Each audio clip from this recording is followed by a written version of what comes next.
Cek. Bismillahirrahmanirrahim. Assalamualaikum warahmatullahi wabarakatuh. Selamat siang Bapak Ibu guru karyawan. Yang terhormat Bapak Arif Wicaksono selaku Kepala SMK Swadaya Semarang, serta Bapak Ibu guru karyawan SMK Swadaya Semarang yang berbahagia. Alhamdulillah pada siang hari ini kita masih diberikan kesehatan untuk dapat berkumpul di sini dalam keadaan sehat walafiat. Untuk kegiatan pada siang hari ini nanti tentu untuk menambah keilmuan kita khususnya dalam dunia pendidikan. Sebelum itu, yang pertama sambutan dari Bapak Kepala Sekolah. Waktu dan tempat kami persilakan. Terima kasih. Assalamualaikum warahmatullahi wabarakatuh. Bapak Ibu yang terhormati, alhamdulillah kita bisa berkumpul di sini, tetapi tidak semuanya ya, karena menjauh pada hari ini saya juga ada agenda yang sama, yaitu harus kita bahas di grup motor. Grup motor itu ada 10 Bapak Ibu guru, sehingga untuk kegiatan ini kita laksanakan bersamaan ya. Karena nanti kalau saya hanya di grup motor Bapak Ibu guru mungkin nunggu ya, jadi ini bersamaan. Sekali lagi terima kasih kepada Bapak Ibu guru. Koordinasi yang pertama saya sampaikan kepada Bapak Ibu guru dengan menghadapi sekolah SMK tentu saja saya selaku yang diamanai tugas harus bisa menyelenggarakan program-program SMK khususnya karakter-karakter yang ada di SMK Swadaya ini untuk mendukung di program kegiatan SMK Pusat Kemudian. Pada kesempatan ini kami bersama dengan Pak Munir ya. Ini nanti yang memandu Pak Munir, karena saya juga harus barengan juga nanti memandu di grup motor. Pada konsep di sini kita nanti akan belajar bersama, intinya membiasakan belajar baik ya Pak Munir. Di sini dengan judul menumbuh kembangkan budaya positif di lingkungan sekolah. Jadi harapan kita sebagai Bapak Ibu guru yang sudah diamanai tugas, kita bisa melaksanakan budaya-budaya yang positif. Tentu saja budaya positif itu adalah budaya yang baik ya, yaitu banyak sekali beberapa kegiatan yang mungkin Bapak Ibu terlena ya. Sebenarnya sudah instruksinya baik, tapi saat menjalankannya masih ada yang negatif, sehingga nanti kita akan belajar bersosialisasi bersama Pak Munir ya, yang akan kita terapkan di dalam kegiatan pembelajaran di SMK Swadaya. Bapak Ibu, positif di sini dalam artian adalah yang baik ya. Kalau kita belajar mau yang positif itu mesti tantangannya banyak ya. Yang negatif itu gampang ya, tidak banyak aturan, yang penting jalan. Tapi persekolah kita kalau kita tidak membiasakan yang positif, nanti pelaksanaan kegiatan khususnya di kabinet atau menangani siswa itu nanti akan istilahnya tertinggal atau berkurang. Apalagi kita sebagai guru yang harus bisa memberikan contoh kepada anak-anak kita ya.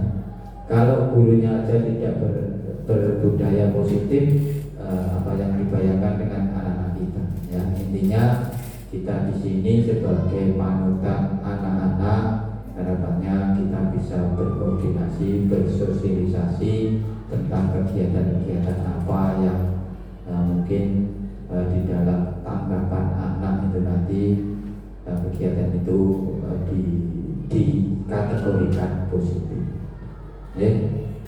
Mungkin itu Bapak Ibu guru. Kami nanti setelah membuka ini, saya mohon maaf untuk bisa pindah ke tempat yang sebelah ya, di ruang wakal, karena kita harus juga menjalankan kegiatan yang urgent untuk persiapan kegiatan SMA swadaya, kaitannya juga dengan menghadapi siswa supaya di dalam kinerja kita semuanya ini nanti bisa berjalan dengan baik. Mungkin itu Pak Munir dan Bapak Ibu Guru. Monggo setelah ini Bapak Ibu Guru dengan ringan santai ya Pak, tapi serius ya Pak. Jadi ini dari Pak Munir yang bisa membantu. Intinya kita sharing tanya jawab tentang kegiatan-kegiatan positif yang ada di SMK Swadaya. Demikian dari saya, kurang lebihnya mohon maaf. Saya akhiri, wassalamualaikum warahmatullahi wabarakatuh. Waalaikumsalam warahmatullahi wabarakatuh. Terima kasih Pak Arif atas sambutan untuk mengawali kegiatan kita di siang hari ini.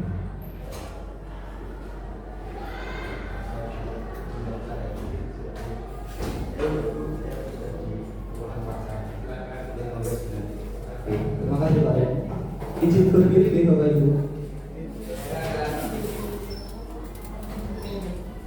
Ini kita santai saja Bapak Ibu.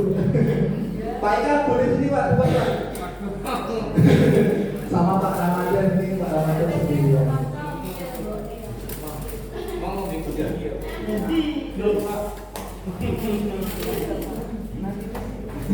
Oke, sebelumnya Assalamualaikum warahmatullahi wabarakatuh. Selamat siang Bapak Ibu guru hebat. Di sini tadi sudah disampaikan Pak Arif bahwa untuk kesempatan kali ini saya akan menyampaikan diseminasi menumbuh kembangkan budaya positif di lingkungan sekolah. Materi ini korelasi dengan sekolah kita, yaitu sekolah pusat keunggulan, yang mana kemarin koordinasi sama Pusari.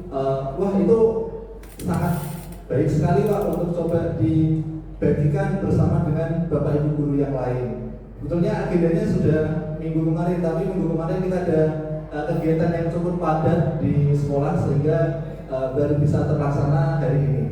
Untuk kegiatan-kegiatan ini saya pelajari dalam pendidikan guru penggerak yang coba saya terapkan di lingkungan sekolah, baik di kelas maupun ketika jam mengajar saya.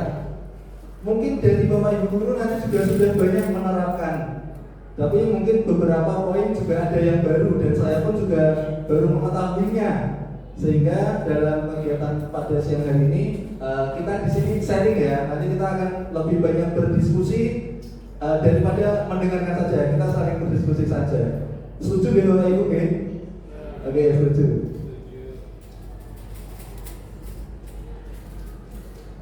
Yang pertama salam bahagia untuk Bapak Ibu guru semua. Ini bahagia semua di sini ya. Oke. Alhamdulillah. Nah ini kalau bahagia, untuk tujuan kegiatan kita untuk hari ini adalah menyampaikan pembelajaran dari penerapan konsep dari modul budaya positif serta pemahaman mengenai konsep-konsep inti dari modul budaya positif. Nah, untuk materi modul budaya positif ini cukup banyak, tapi materinya sekilas-sekilas nanti, jadi saya lebih ke intinya saja. Yang pertama itu tentang perubahan paradigma belajar, yang kedua tentang disiplin positif, yang ketiga motivasi perilaku manusia, yang keempat kebutuhan dasar, kemudian yang kelima posisi kontrol restitusi, yang keenam keyakinan kelas, dan yang ketujuh adalah segitiga restitusi.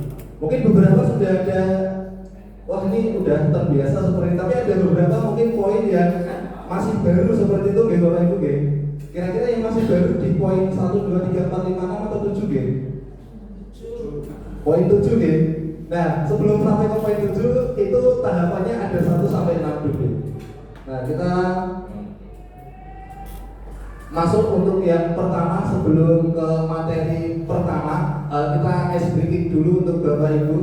Untuk ice breakingnya simpel saja nggih. Ini duduknya sudah berdua-dua tadi, bisa menghadap ke teman sebangkunya deh, rekan sebangkunya. Nah, untuk silakan bisa memposisikan duduk secara oke. Para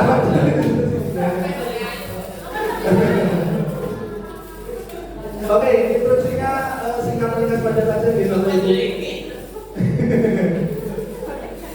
Instruksinya adalah Bapak Ibu coba tampilkan senyum terbaik selama 30 detik. Belum mulai Bapak Ibu. Oke, coba saya berdiri. Sudah siap Bapak Ibu? Wajah senyumnya 1, 2, 3.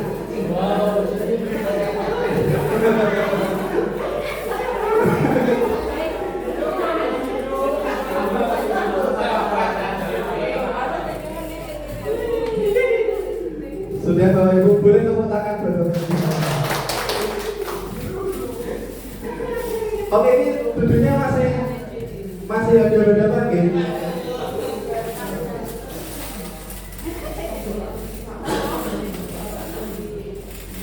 Nah, selanjutnya untuk yang di sebelah mana berarti? Sebelah sini ya. Berarti barisan Ramadan sama barisan Bu Ayu. Cobalah buka. Maksudnya gimana? Coba tangan kanannya mengepal. Yang sebelah sini Pak Ramadan, ini Bu Ayu. Terus bagaimanapun jangan sampai kelepas gitu. Untuk yang di baris ini, Bu Melvi, Bu Andini, Bu Selva, Pak Soim, dan Pak Eka dan Kondakan, coba berusaha melepas genggaman ini. Oke? Oke, siap? 1, 2, 3. Coba berusaha sampai melepasnya. Yang sini jangan sampai melepas, harus.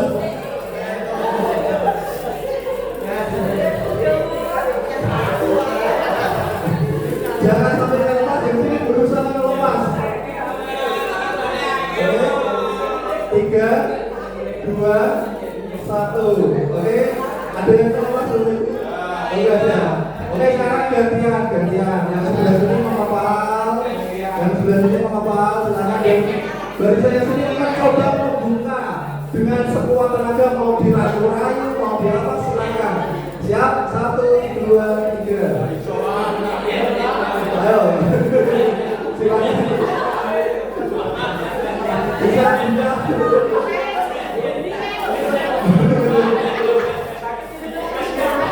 Oke, 3, 2, 1. Oke, terima kasih tepuk tangan ya. Oke, coba kita sharing ya.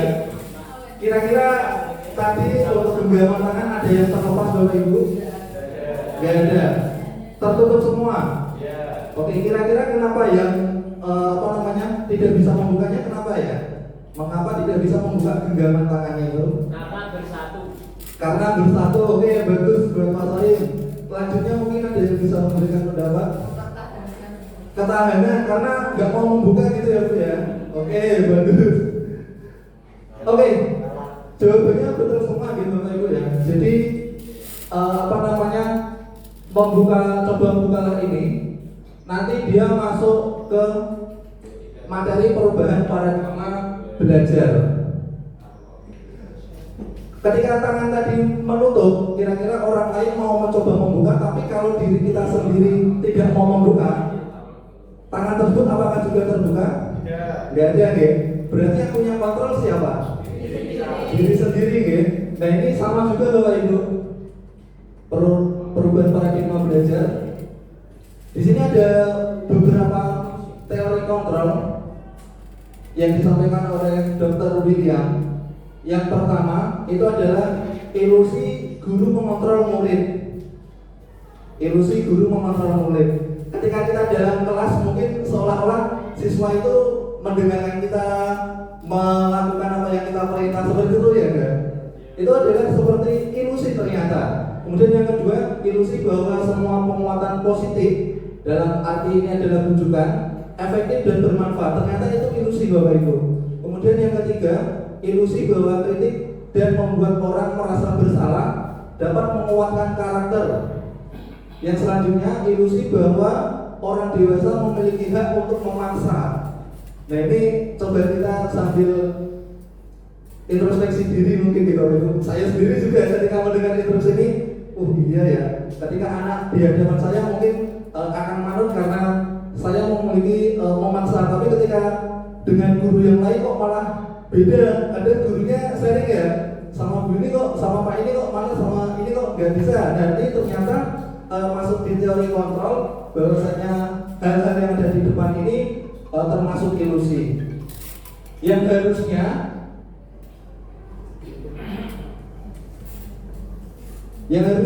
pembelajaran dengan paradigma baru dirancang berdasarkan prinsip pembelajaran yang terdiferensiasi sehingga setiap peserta didik belajar sesuai dengan kebutuhan dari tahap perkembangannya. Jadi maksudnya ternyata setelah saya belajar ini saya juga tahu Bapak Ibu, ternyata murid itu unik-unik ya. Untuk yang sudah lama di sini juga sudah tahu, mungkin yang baru-baru ya. Yang baru-baru ternyata baru ngajar mungkin setiap anak ternyata punya keunikan sendiri. Misal nggak bisa pelajaran ini, ternyata dia punya bakat yang lain. Nah ini dokumentasi pembelajaran penerapan yang coba saya terapkan di kelas ya. Ini untuk tidak kamu harus bisa, kamu harus bisa. Ya itu kita memberikan semangat, tetapi ketika dia kemampuannya sudah sampai di situ ya kita coba mendorong saja. Kemudian kita memberikan kesempatan mereka untuk berkelompok. Ini sudah diterapkan Bapak Ibu semua ya. Jadi membiasakan anak daripada ngobrol sendiri, lebih baik kita buat ngobrol dengan kelompok diskusinya. Ini kita sudah mulai masuk materi yang kedua Bapak Ibu, yaitu tentang disiplin positif. Mungkin ada yang mau berpendapat dulu, disiplin positif mungkin artinya apa nggih? Ini nggak ada jawaban benar salah Bapak Ibu. Santai saja ya. Disiplin dulu, mungkin kata-kata disiplin. Pak Yuli gimana Pak Yuli? Tertib, bagus sekali, boleh Pak Yuli. Bapak Ibu yang lain mungkin ketika mendengar kata disiplin, apa yang ada di benak Bapak Ibu? Mematuhi peraturan. Nah ini ya. Jadi ketika mendengar kata disiplin tadi Pak Yuli menyampaikan mematuhi peraturan. Kemudian yang lain mematuhi tata tertib. Untuk Bapak Ibu guru yang lain menjaga kebersihan. Menjaga kebersihan, tertib Mas saya Jadi selalu menjaga kebersihan.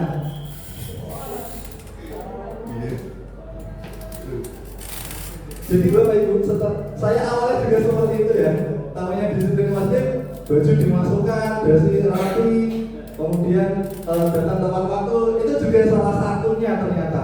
Jadi disiplin positif merupakan suatu cara penerapan disiplin yang mengajarkan peserta didik untuk bertanggung jawab dan menumbuh kembangkan kesadaran diri berdasarkan nilai-nilai kebajikan, sehingga kita memunculkan ini nanti masuk ke materi-materi selanjutnya Bapak Ibu.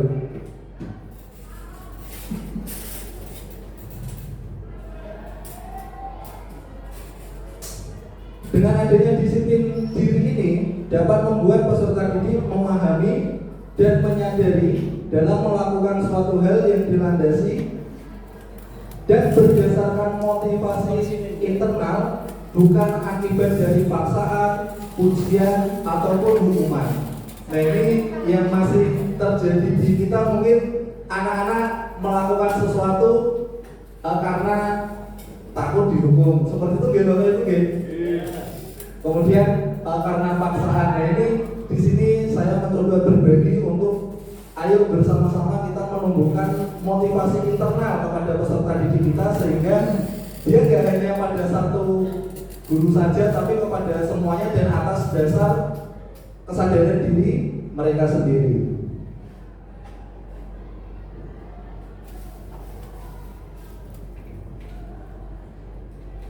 Untuk disiplin ini ternyata sudah jauh disampaikan oleh Bapak Pendidikan kita, yaitu Kiai Hajar Dewantara, yang menyatakan bahwa di mana ada kemerdekaan, disitulah harus ada disiplin yang kuat.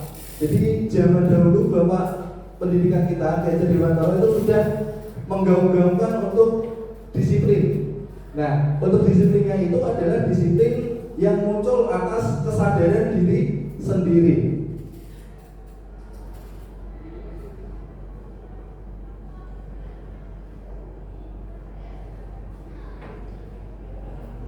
Nah, ini beberapa dokumentasi disiplin positif yang sudah coba saya kembangkan di kegiatan kelas maupun sekolah kita. Setelah mempelajari teori disiplin positif ini, kaitannya dengan mungkin piket kelas tidak harus dioyak-oyai, tapi sudah mencoba untuk melaksanakan atas kesadaran diri sendiri, motivasi internal dari mereka sendiri. Ketika kelasnya bersih, belajar pun juga menjadi nyaman. Kemudian yang kedua, disiplin untuk doa, ya.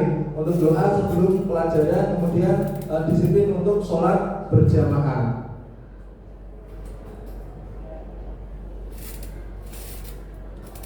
Nah, kita memasuki tadi, nyambung sama yang poin kedua tadi Bapak Ibu. Yang ketiga ini ada motivasi perilaku manusia. Untuk motivasi ada berapa Bapak Ibu? Motivasi menurut Bapak Ibu, motivasi ada berapa?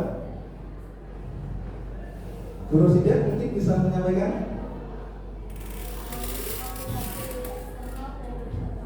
Iya, baik, terima kasih Bu Rosida. Benar ya, jadi motivasi perilaku kita manusia, baik kita maupun peserta didik, ternyata motivasinya juga ada dua, yaitu motivasi intrinsik tadi yang muncul dari dalam diri mereka sendiri atas kesadaran diri mereka sendiri, dan juga ada motivasi eksternal ya. Nah, selanjutnya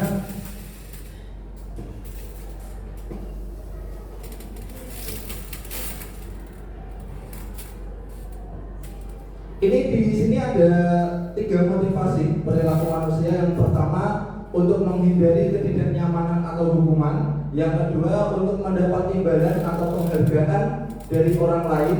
Dan yang ketiga, untuk menjadi orang yang mereka inginkan dan menghargai diri sendiri dengan nilai-nilai yang mereka percaya. Ini menurut Bapak Ibu, anak-anak kita di sekolah, kira-kira ketika mengerjakan tugas atau kebanyakan motivasi yang digunakan yang keberapa nih?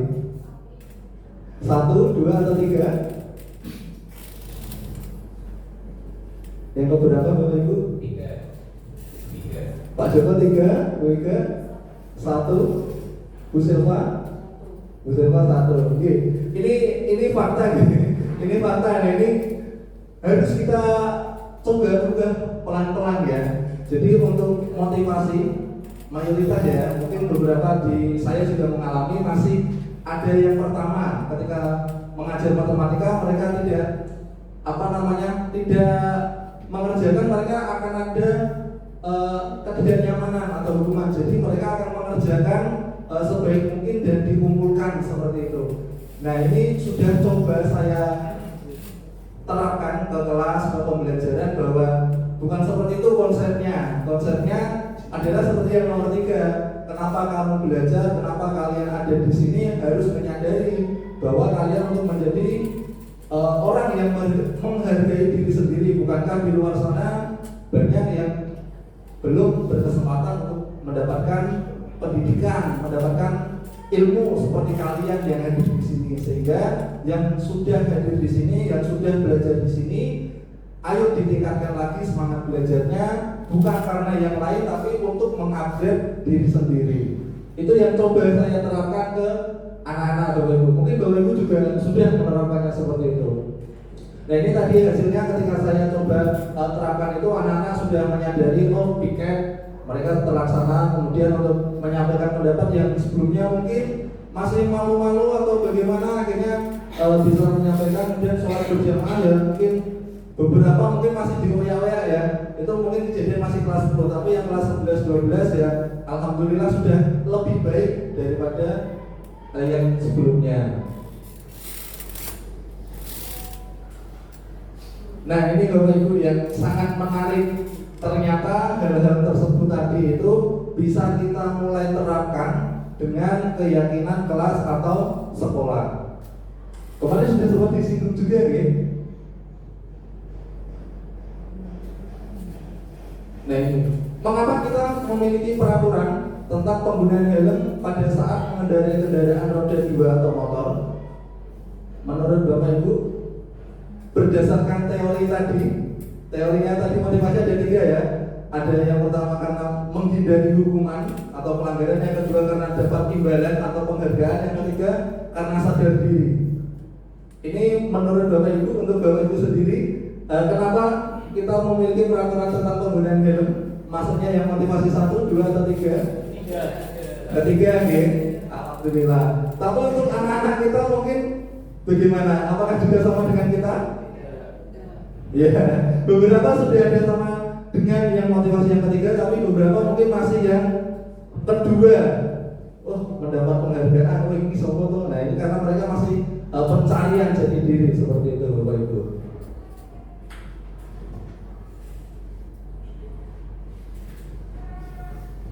Bapak Ibu yang kami hormati, menyampaikan untuk keyakinan kelas. Keyakinan kelas berperan dan guru kita ya, kita berperan dalam mewujudkan terbentuknya keyakinan kelas atau sekolah dengan adanya kesepakatan antara guru dan murid.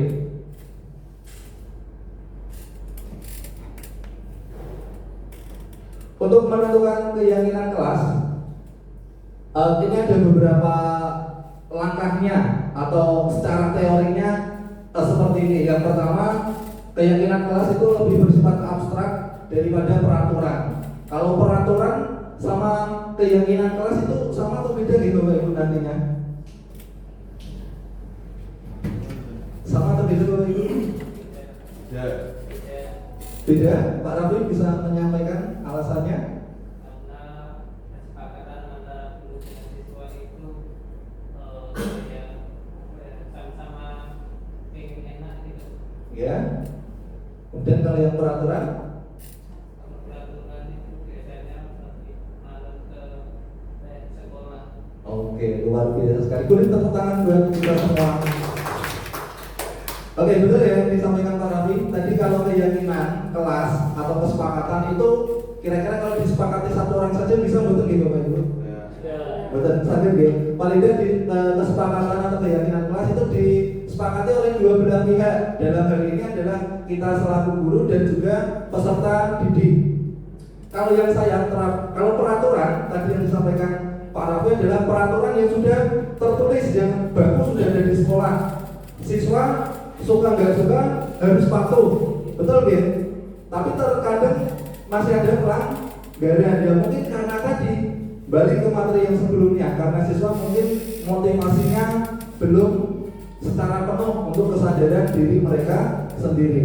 Untuk keyakinan kelas yang pernah saya buat, mungkin Bapak Ibu juga sudah membuatnya, bisa saling berbagi. Ada yang sudah buat mungkin? Sudah buat keyakinan kelas? Sudah? Bu Mei, bagaimana langkah-langkahnya kalau Bu Mei di kelas? Saya di awal pembelajaran tapi ada kontrak belajar dengan siswa. Iya, Yang bagus. pertama saya umumkan tentang KKN-nya. Kalau KKN dari guru penciptaan di FP. Kemudian yang kedua kita kesepakatan bila mana jikalau anak ada yang datang terlambat karena saya jam pertama nanti kita sepakat mau apa gitu. Oke. Ada opsinya. Ada opsinya. Oke, luar biasa dari Bu Mei. Juga cukup bagus untuk yang di Bu Mei tadi sampaikan. Berarti dari Bu Mei menawarkan ya. Iya betul. Nah, Kalau dari siswanya? siswanya juga ada usulan juga. Ada usulannya ya.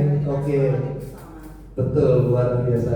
Jadi sama nih. Kalau yang disampaikan Bu Mei tadi juga bagus. Kalau yang saya izin berbagi kemarin ketika di kelas, saya kasih spidol.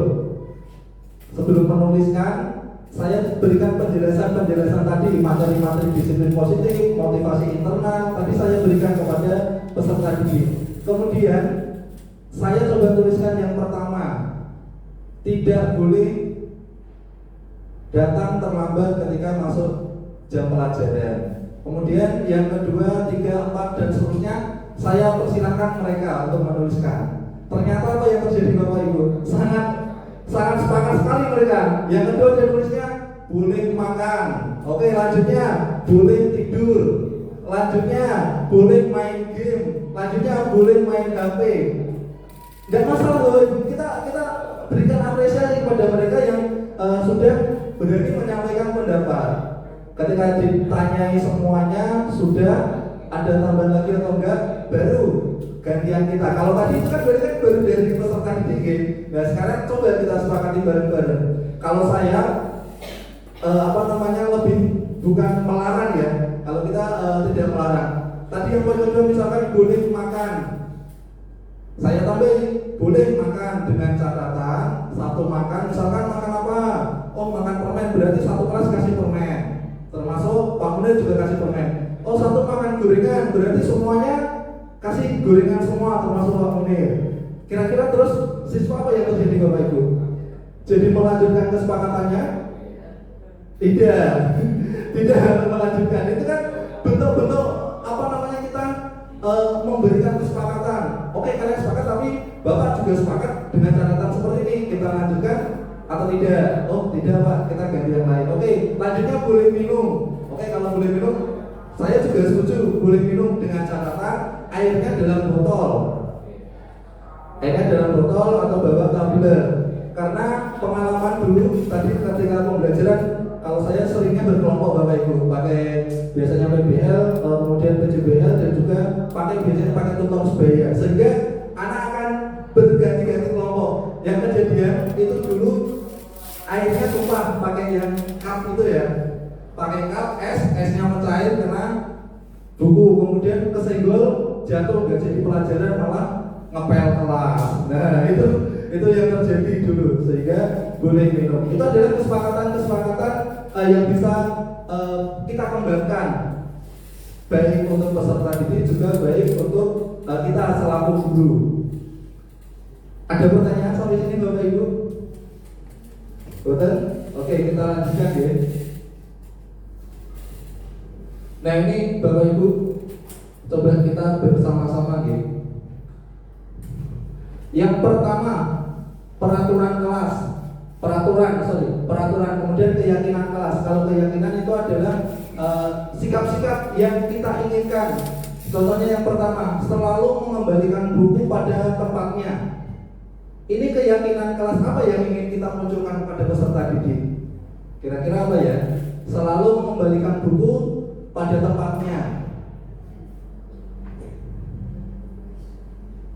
Sikap apa yang ingin kita terapkan kepada peserta didik?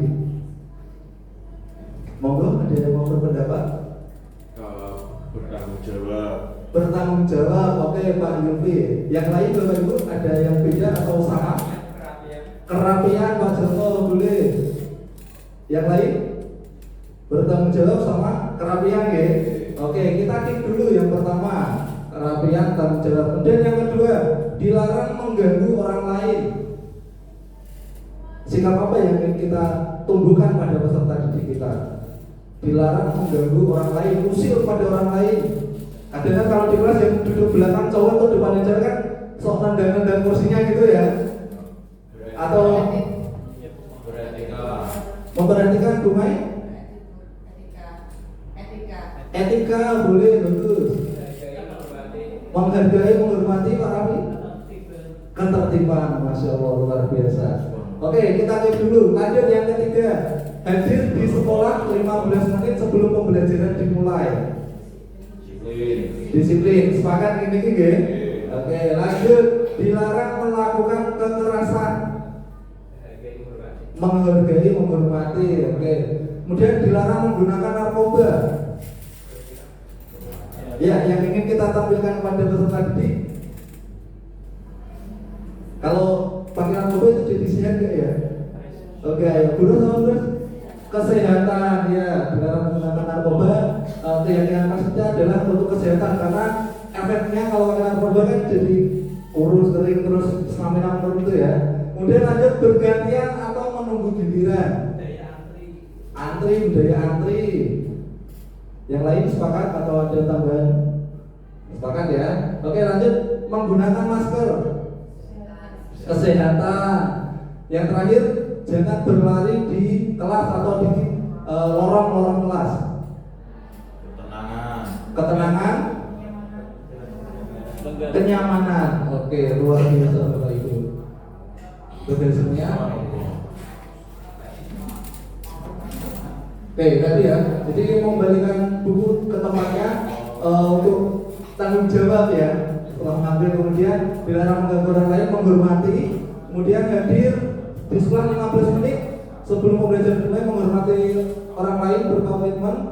Kemudian dilarang melakukan kekerasan, keselamatan, menghormati orang lain, dilarang menggunakan narkoba, itu kesehatan, bergantian atau menunggu giliran, menghormati orang lain, bersabar juga bisa, menggunakan masker untuk kesehatan, keselamatan. Kemudian jangan berlari di kelas atau koridor adalah keselamatan atau keamanan. Luar biasa. Boleh tepuk tangan buat dosen guru semua.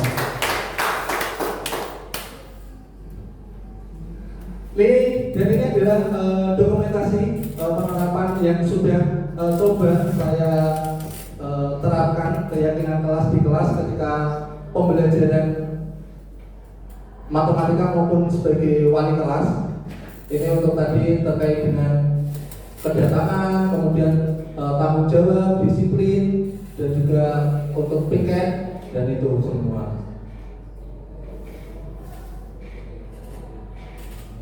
Untuk selanjutnya, Bapak Ibu, di sini ada kebutuhan dasar manusia. Menurut Bapak Ibu, kebutuhan dasar manusia ada berapa nggih? Kita sebagai manusia, kebutuhan dasar kita apa saja? Mbak Baby apa? Primer, sekunder, tersier. Oke, boleh. Yang lain Bapak Ibu? Pak Eka apa Pak Eka? Kebetulan jasmani rohani, oke boleh.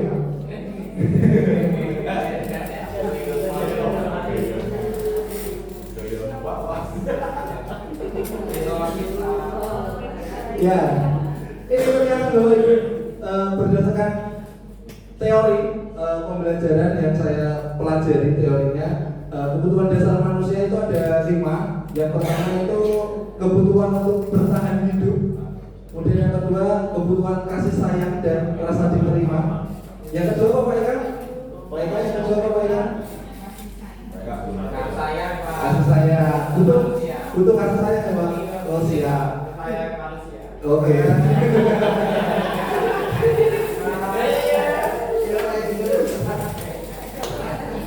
Yang ketiga itu kebutuhan penguasaan, yang keempat kebebasan, dan yang kelima kesenangan.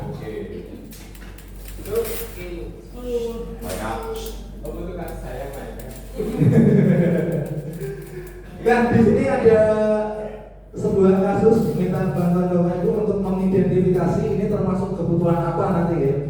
Jadi tahun ini Dimas genap berusia 17 tahun.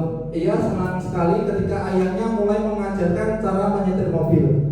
Setiap akhir pekan ia berlatih menyetir. Ia terlihat senang sekali berlatih sampai akhirnya ia bisa menyetir mobil dengan baik dan lancar. Ketika ibunya bertanya pada Dimas, apa yang membuat dia ingin bisa menyetir mobil? Ketika jawaban Dimas seperti ini, kebutuhan apa yang ingin dia penuhi? Yang pertama, Dimas menjawab menyetir mobil itu seru. Kesenangan. Oke, kita cek. Iya, kesenangan. Tepuk tangan buat Bapak Ibu.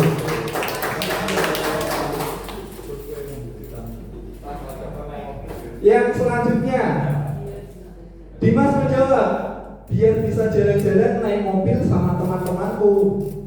Menurut Bapak Ibu, kebutuhan apa yang Dimas butuhkan di sini?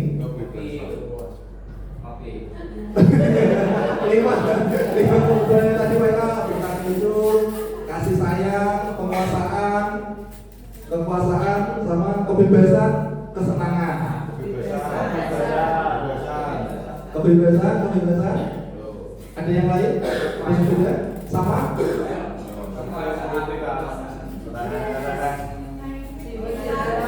Ternyata jawaban cinta dan kasih sayang Bapak Ibu. Ya, karena dia biar bisa menyetir mobil agar bisa jalan sama teman-temannya. Jadi butuh cinta dan kasih sayang sesama ya mereka ya. Betul. Selanjutnya Dimas menjawab, aku merasa bangga dan keren.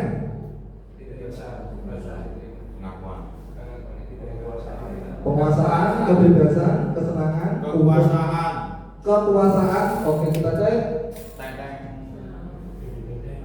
Penguasaan luar biasa.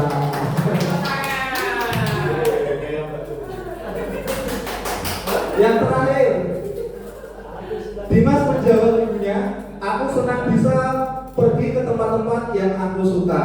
Kebebasan. Kebebasan. Coba kita cek. Satu. Kebebasan.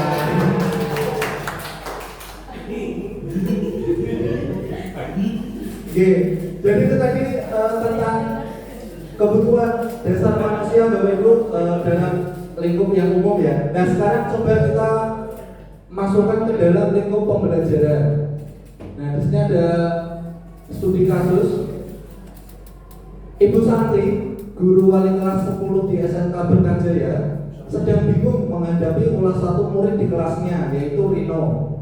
Beberapa anak di kelas 10 telah datang kepadanya dan mengeluhkan Rino yang seringkali meminta bekal makan siang mereka dengan paksa. Jika Anda menghadapi situasi seperti Ibu Santi, apa yang akan Anda lakukan? Menurut Anda, kira-kira apa alasan Rino melakukan hal tersebut? Ini masih nyambung sama yang tadi ya Bapak Ibu. Ada yang berpendapat, monggo.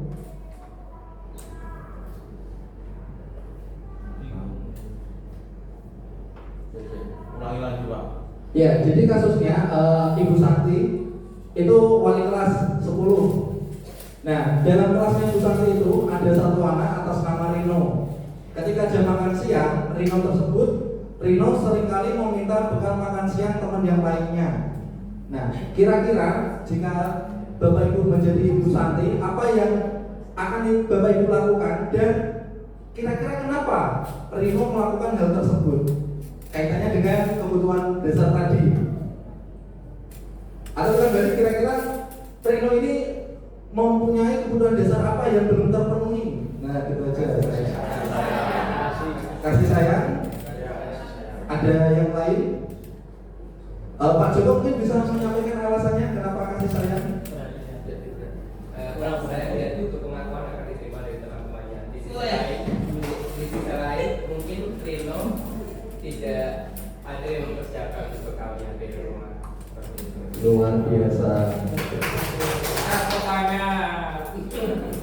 Oke, lanjut. Kalau dari Bu Andini apa tadi? Sama, kalau alasannya dari Bu Andini?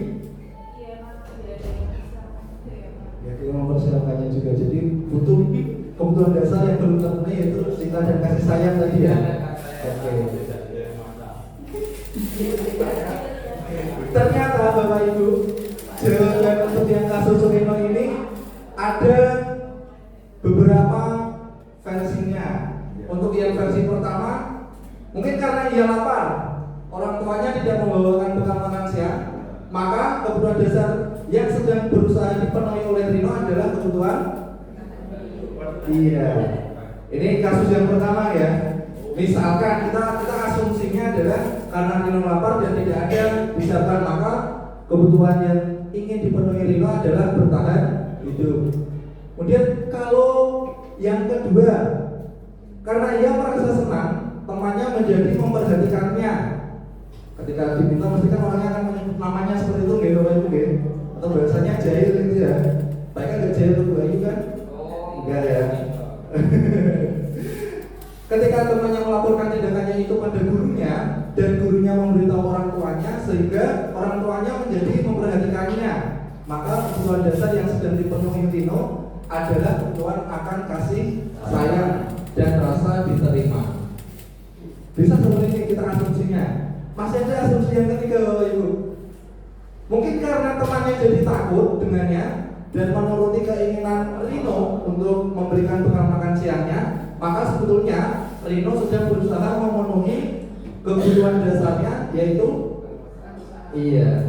kekuasaan. Ada kasus lagi yang keempat. Mungkin karena dia merasa bosan dengan bekal makan siang yang dibawakan ibunya dari rumah. Karena ibunya selalu membawakan bekal makan siang yang sama. Oleh karena itu, dia ingin mencoba makanan teman-temannya yang beraneka ragam. Maka Maka Rino sedang berusaha memenuhi kebutuhan apa ini Bapak Ibu? Kebebasan. Ini memasuki materi yang hampir selesai Bapak Ibu ya. Ini kita masih semangat Bapak Ibu? Lanjut. Oke, kita coba breaking dulu ya Bapak Ibu. Ini coba sering saya laksanakan di kelas ya, apalagi matematika jam siang. Betul ya Bu ya? Anak-anak sudah mulai lesson-lesson seperti itu, kita coba breaking. Ini coba kita terapkan ke Bapak Ibu ya. Breakingnya apa Pak Ikan namanya?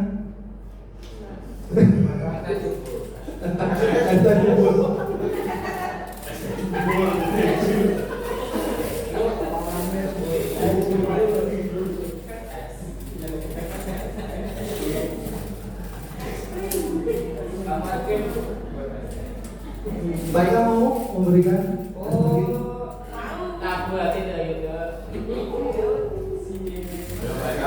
Oke, silakan bisa berdebat lagi Bapak Ibu.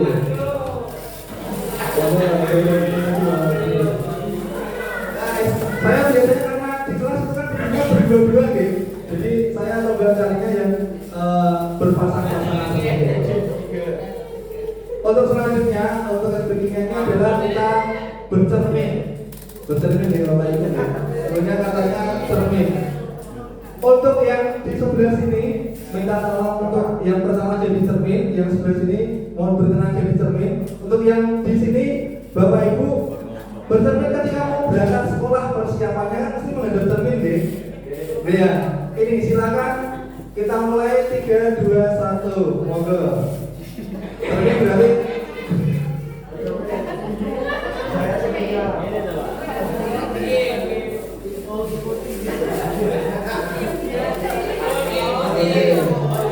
budaya melakukan apapun tentunya harus diikuti. Oh iya, oke. Wah, contoh ada.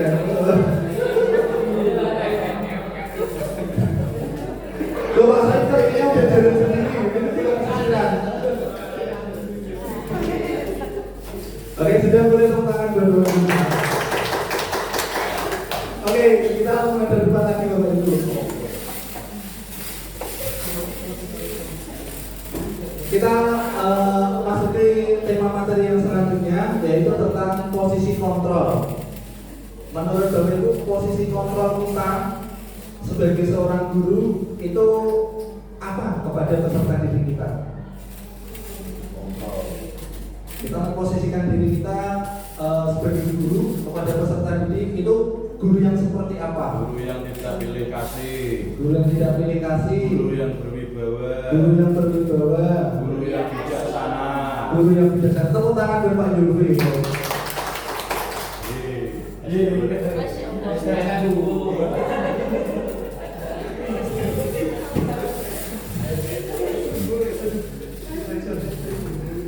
Oke, baik Bapak Ibu yang berbahagia. Selanjutnya terkait dengan masuk ke posisi kontrol, di sini ada studi kasus. Jadi coba saya bacakan. Pak Ika mau bacakan, Pak Ika mau belum? Tisa dan Hana dipanggil masuk ke ruang Ibu Dewi, Kepala Sekolah SMK Makmur.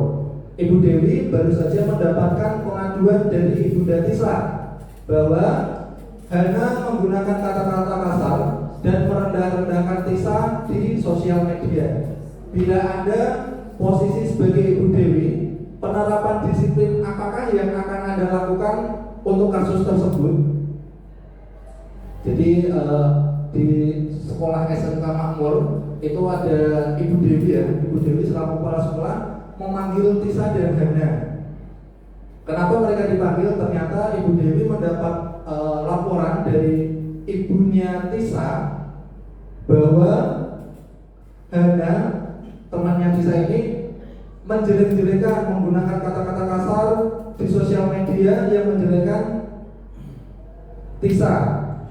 Nah, bila Bapak Ibu pada posisi Ibu Dewi, maka penerapan disiplin apakah yang Anda lakukan untuk kasus tersebut? Berarti ini ditujukannya kepada Hana ya, Hana yang melakukan tindakan kata-kata kasar dan merendahkan Tisa di sosial media. Ada yang berpendapat Bapak Ibu monggo? Pak Fadli?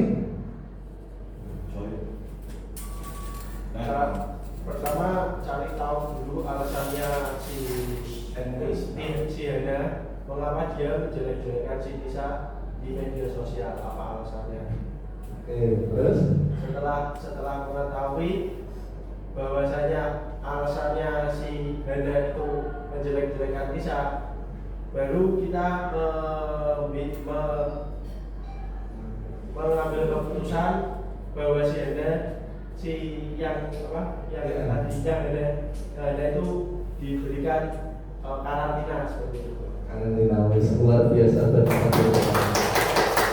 Yang sebelah sini sudah monggo, yang sebelah sini perwakilan tambahan monggo Pak. Jadi jualannya yang sudah dilakukan Pak Fadli bisa ditambahkan nanti di akhir itu untuk memberikan pengertian tentang bijaksana dalam menggunakan sosial media. Bijaksana dalam menggunakan sosial media luar biasa. Ada lagi? Hasil Pak. Oh Pak Karsudi, monggo Pak Karsudi. Kalau dilihat dari kasus ini kan yang pertama Tisa datang bersama orang tuanya Pak. Ya, karena ada laporan dari orang tua. Maka untuk menyelesaikannya, yaitu orang tua Hana juga dipanggil ke sekolah. Karena ini sudah dalam ranah hukum. Bisa saja nanti orang tuanya Tisa membuat laporan bahwa ini pencemaran nama baik. Maka kalau kedua orang tua tersebut hadir di sekolahan, itu bisa diselesaikan dengan cara kekeluargaan. Sekeluarga terbentuk. Teman-teman.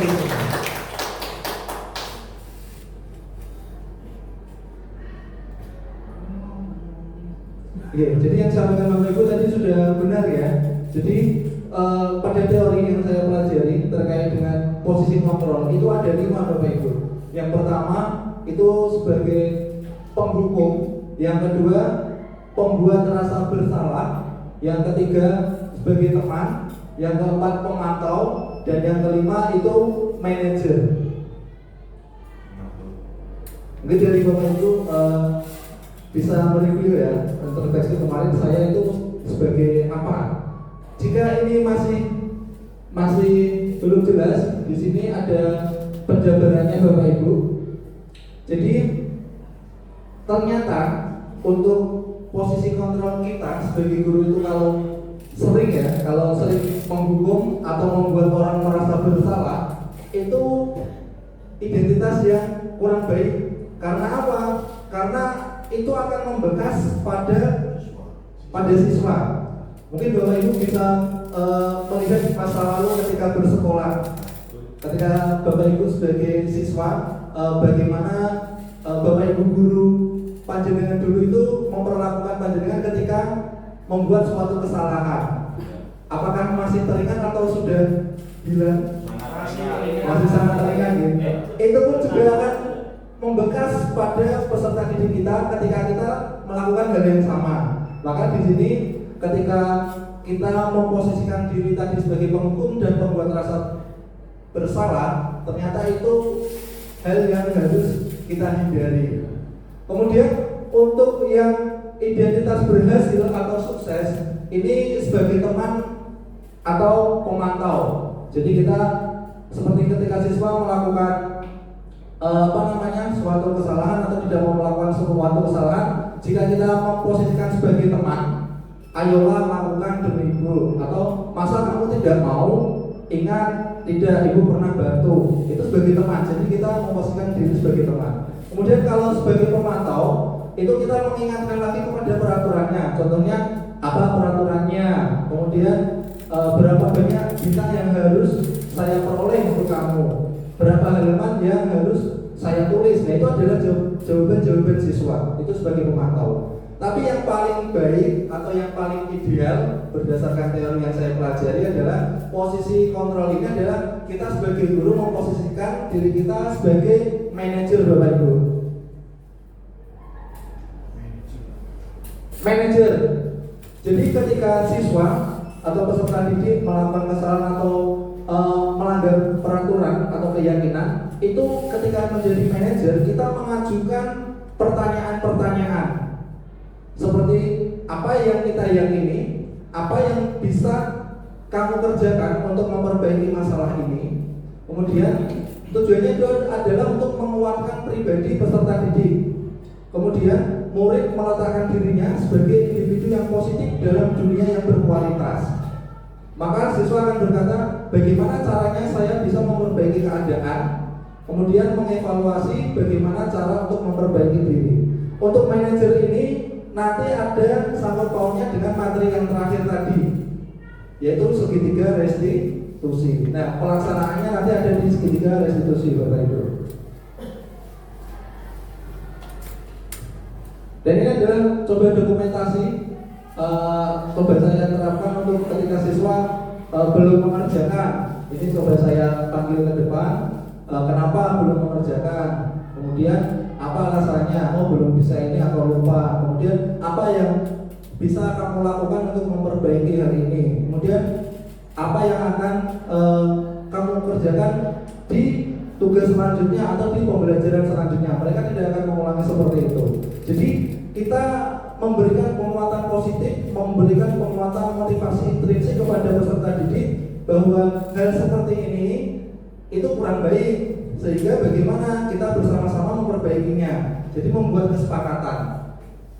Kemudian yang ini coba kemarin setelah saya belajar materi ini, coba izin ketika piket dari Kamis, koordinatornya Bu Sari, izin Bu Sari kalau yang siswa terlambat coba saya ajak diskusi bagaimana.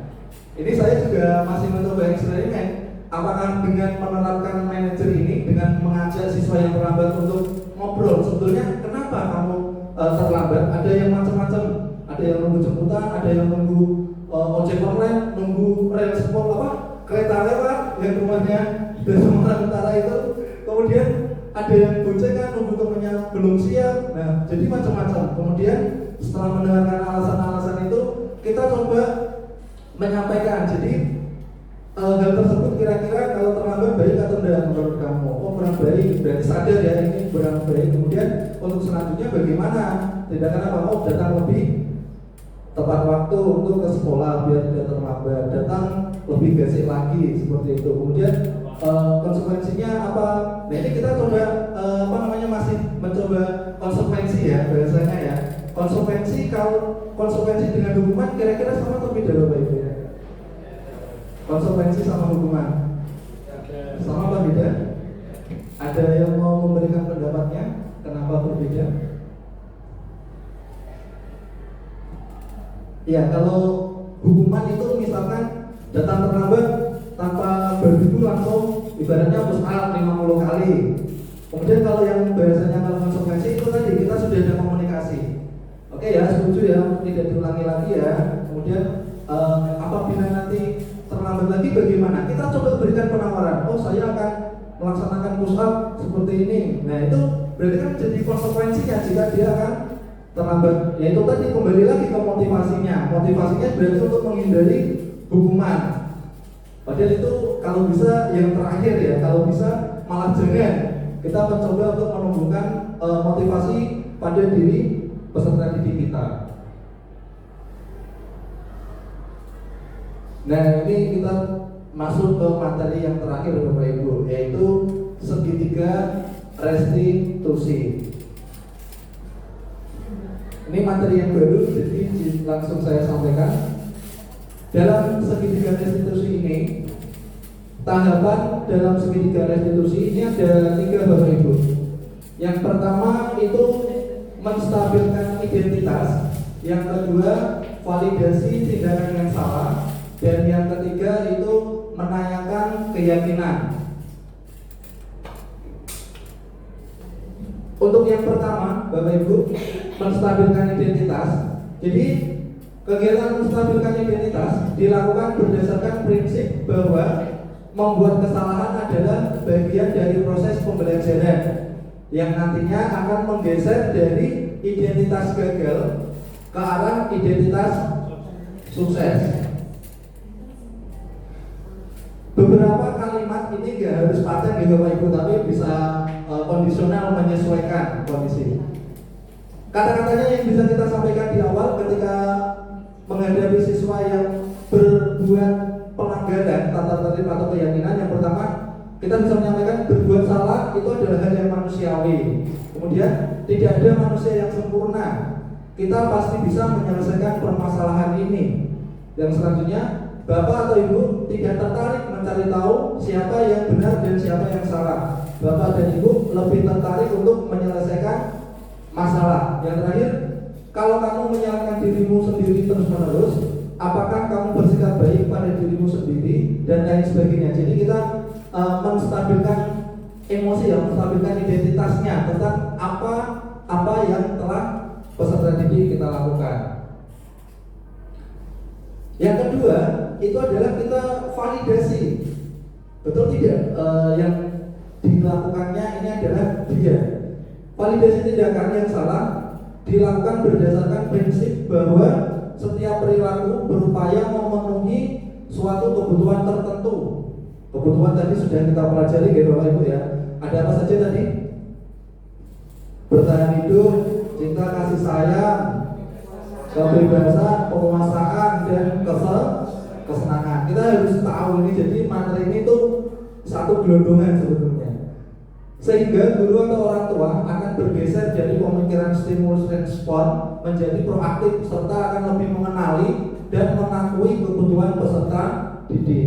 Dalam tahap kedua ini yang bisa kita katakan kepada siswa adalah kamu pasti punya alasan mengapa melakukannya. Apa yang penting bagi kamu? Kamu boleh tetap berusaha menjaga sikap itu, tapi tambahkan sikap lain yang baru. Maukah kamu belajar cara lain untuk mendapatkan apa yang kamu butuhkan tanpa harus melakukan hal tersebut? Jadi kita memvalidasi tindakannya untuk bukan menjudge ya, itu salah itu enggak, tapi coba kita menanyakan pada dirinya bahwa mereka sendiri yang menyadari bahwa tindakan itu kurang tepat. Kemudian yang ketiga, menanyakan keyakinan. Nah ini menanyakan keyakinan dilakukan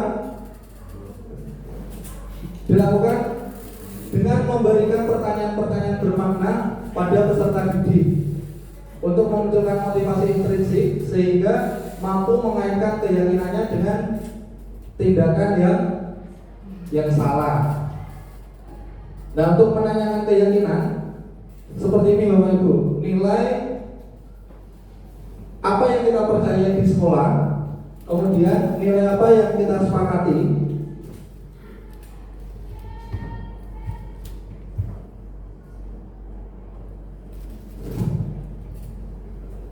kemudian kelas yang ideal itu seperti apa, kamu ingin jadi anak seperti apa yang kamu rasakan ketika kamu melakukan itu, kamu mau jadi orang yang seperti apa. Ini beberapa pertanyaan yang bisa kita gunakan. Nah di sini penerapan segitiga restitusi yang coba saya terapkan kepada peserta didik ini di kelas ya. Biasa ada miskomunikasi seperti itu. Jadi pertama saya tanyakan. Jadi kalau bisa ini duduknya seimbang ya Bapak Ibu ya. Jadi bukan siswa duduk kita berdiri. Tapi kalau bisa duduknya sejajar. Kemudian kita ajak ngobrol dengan memberikan pertanyaan-pertanyaan tadi, kita gali informasi kenapa siswa tersebut melakukan hal tersebut. Kemudian sudah sesuai belum dengan keyakinan kelas yang sudah disepakati bersama. Kemudian tanggapan siswa menyampaikannya ya mungkin agak terkejut ya, Pak Munir kok tumben ketika melakukan kesalahan malah diajak ngobrol. Biasanya kan nggak diajak ngobrol seperti itu.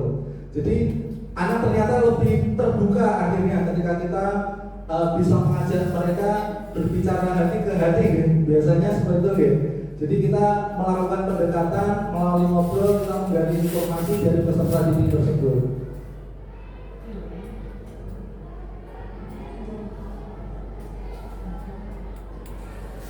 Akhirnya terakhir kesimpulan Bapak Ibu, seorang guru yang baik harus memiliki kemampuan dalam mewujudkan budaya positif di sekolah. Budaya positif tersebut dapat dijalankan dengan menerapkan konsep-konsep pengetahuan tentang yang pertama tadi apa? Yang pertama tadi kita belajar apa Bapak Ibu? Perubahan paradigma belajar.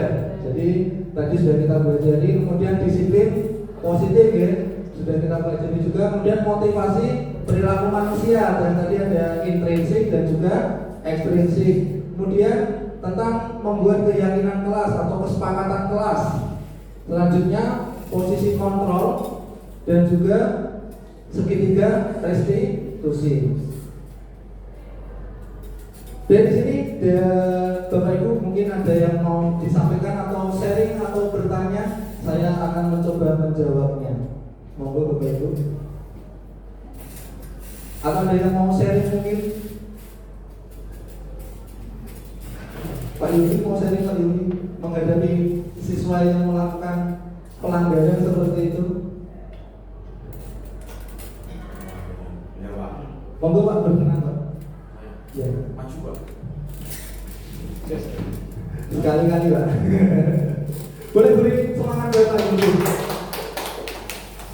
Baik, terima kasih Pak Menteri.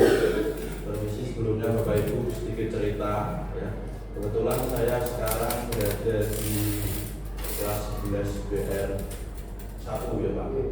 Yang kemarin saya wali kelas 10 KKL 1. Nah, ini sebenarnya permasalahan yang unik Pak. Permasalahan unik antara yang dulu di kelas 10 KKL 1 sama di 10 PM 1 dan 10 PM 2. Nah, dulu itu pernah terjadi keributan antara 1-2 anak ya Pak, yang atas nama Hilda dan Novi dengan anak saya di kelas 10 KKL 1 yang bernama Najwa dan Esa dan kawan-kawan. Dulu sempat berantem dan selama saya menjadi wali kelas 10 KKL 1 ini anak-anak sudah terlanjur dekat dengan saya. Sudah dekat dengan saya, terus kalau ada permasalahan dengan si Hilda dan Novi ini selalu bercerita ke saya. Dan saya selalu memberikan motivasi, memberikan caranya bagaimana menghadapi anak seperti itu.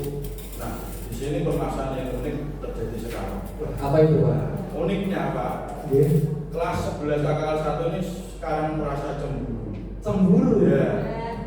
Cemburu ketika saya masuk ke kelas 11 BR 1. Bahkan itu saya sampai dimenangkan. Didiamkan. Ini terjadi real. Didiamkan selama 1 minggu. Dan setiap ketemu saya tuh lengos, tidak mau salin. Nah, tetapi ini sudah selesai, anak-anaknya sudah saya panggil, terus sudah berdamai juga dengan kelas yang sekarang dan sudah menerima dengan kenyataan yang sekarang. Sekarang kualitasnya Pak Paroso. Nah itu Pak, permasalahan yang unik itu menurut saya.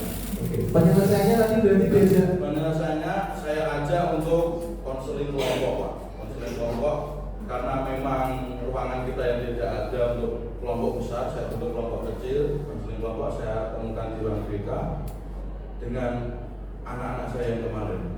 Anak-anak yang kemarin, terus juga Hilda dan Novi. Nah, saya temukan secara baik-baik dan di situ memang permasalahannya hanya kesalahpahaman. Terus saya suruh kembali lagi ke kelas untuk Hilda dan Novi dan di situ saya mencoba untuk menjelaskan salah saya ini gimana kok sampai dimangke ya. Nah ternyata anak sudah tapi sekarang jadi wali kelas musuh saya. Nah gitu. Tapi itu saya coba meyakinkan siapapun wali kelas kalian, nah itu ya orang tua kalian di sekolahan, jadi harus terima. Dan Pak Ibu juga tidak bisa memilih, ya. Ketika ditunjuk saya juga harus siap. Nah itu terus sudah selesai, anaknya juga sudah menerima, sekarang sudah. Masya Allah, luar biasa. Tepuk tangan buat Pak Yudi. Terima kasih Pak Yudi. Jadi permasalahan ketika kelas 10 jadi wali kelas, kelas 11 jadi wali kelas tapi beda kelas ya Pak ya. Alhamdulillah sudah terselesaikan tadi dengan komunikasi, dengan mengajak siswa bercerita menggali informasinya, kemudian menguatkan ya keyakinan apa yang diyakini. Sudah cukup? Oke, tambahan Pak Zulfi monggo. Kalau tadi Pak Joko bilang kita bangsa kita merdeka, tetapi kita terpaku di tertib ya Pak. Padahal kalau merdeka itu biasanya diartikan dalam kebebasan, tetapi kita harus tertib mematuhi peraturan yang berada. Nah, ketertiban ini pasti diwujudkan dan diadakan itu karena ada apa ya, tujuan untuk baik. Nah, tujuan untuk baik, bukan ketertiban untuk memperburuk diri kita, tidak. Nah, jadi menurut saya sebenarnya tetap merdeka, cuma ya memang ada aturan yang harus kita jalani, tetapi ini kan menjalani ini untuk kebaikan kita juga. Oke, luar biasa. Tepuk tangan buat kita semua.